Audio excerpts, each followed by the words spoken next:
Believers Eastern ചർച്ചിൻ്റെ പുതിയ അധ്യക്ഷനെ ഇന്ന് തെരഞ്ഞെടുക്കും. എപ്പിസ്കോപ്പൽ സിനഡ് തിരുവല്ല കുറ്റിപ്പുഴയിലെ സഭാസ്ഥാനത്ത് ചേരുകയാണ്. പുതിയ അധ്യക്ഷൻ്റെ പ്രഖ്യാപനം ഇന്നുണ്ടാകും. പ്രവീൺ പുരുഷോത്തമൻ വിശദാംശങ്ങളുമായി. പ്രവീൺ, പുതിയ അധ്യക്ഷനെ തെരഞ്ഞെടുക്കുന്നത് ഏകകണ്ഠമായിരിക്കുമോ?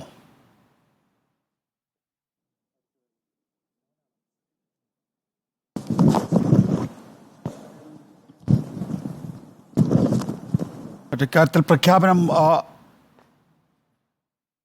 നടക്കുകയാണ് എന്നുള്ള സംശയമാണുള്ളത്. ബിലീവേഴ്സ് ഈസ്റ്റേൺ ചർച്ചിൻ്റെ പുതിയ അധ്യക്ഷനെ ഇന്ന് തെരഞ്ഞെടുക്കുകയാണ്. എപ്പിസ്കോപ്പൽ സിനഡ് തിരുവല്ല കുറ്റപ്പുഴയിലെ സഭാസ്ഥാനത്താണ് ഇപ്പോൾ സിനഡ് ചേരുന്നത്. പുതിയ അധ്യക്ഷൻ്റെ പ്രഖ്യാപനം അല്പസമയത്തിനകം പ്രതീക്ഷിക്കാമെന്ന് കരുതുകയാണ്.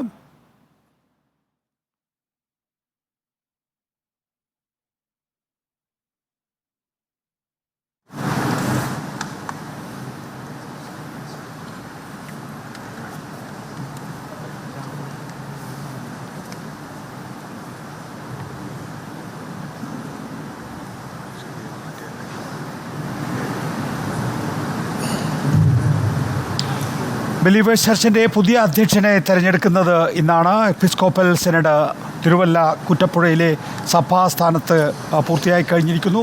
പുതിയ അധ്യക്ഷൻ്റെ പ്രഖ്യാപനം ഉടനുണ്ടാകും.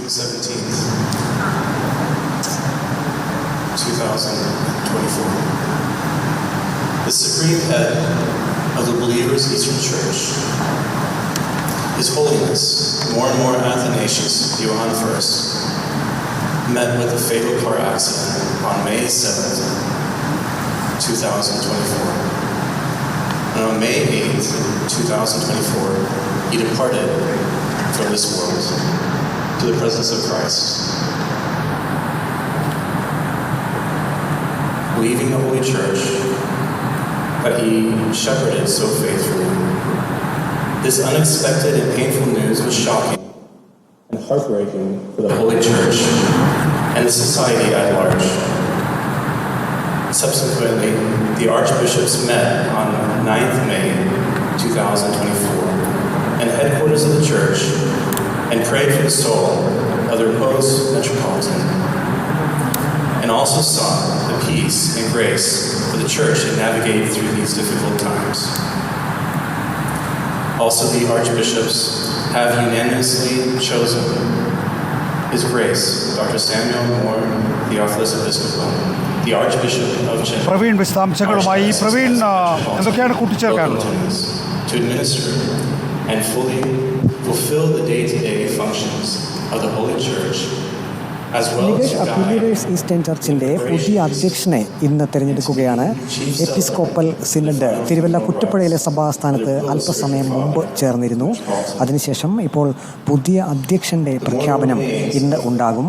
അതിൻ്റെ ഒരു വാർത്താസമ്മേളനം ഇപ്പോൾ പുരോഗമിക്കുകയാണ്. ഈ ഒരു തിരഞ്ഞെടുപ്പിനായി 8 ബിഷപ്പുമാരാണ് പങ്കെടുത്തത്. അതിൽ 7 ബിഷപ്പുമാർ നേരിട്ട് തിരുവല്ലയിലേക്ക് എത്തിയിട്ടുണ്ട്. ഒരു ബിഷപ്പ് ഓൺലൈനായും പങ്കെടുത്തു. ഇപ്പോൾ അതിൻ്റെ പ്രഖ്യാപനം നടക്കുകയാണ്. നികേഷ്, മറ്റ് പ്രഖ്യാപനത്തിലേക്ക് നമുക്ക് വരാം. അല്പസമയത്തിനകം തന്നെ ബിലീവേഴ്സ് ചർച്ചിൻ്റെ പുതിയ അധ്യക്ഷനെ തെരഞ്ഞെടുത്തുകൊണ്ടുള്ള തീരുമാനം പ്രഖ്യാപിക്കുമെന്നാണ് കരുതുന്നത്. എപ്പിസ്കോപ്പൽ സിനഡ് തിരുവല്ല കുറ്റപ്പുഴയിലെ സഭാസ്ഥാനത്ത് ചേർന്നിരുന്നു. ഇപ്പോൾ പ്രഖ്യാപനം നടത്തുകയാണെന്ന് കരുതുന്നു. ഏതായാലും അതിൻ്റെ പ്രാഥമിക നടപടികളിലേക്ക് മാത്രമാണ് എത്തിയിരിക്കുന്നത്. അല്പസമയത്തിനകം പ്രഖ്യാപനം അറിയുമ്പോൾ ഈ വാർത്തയിലേക്ക് തിരികെ എത്താം.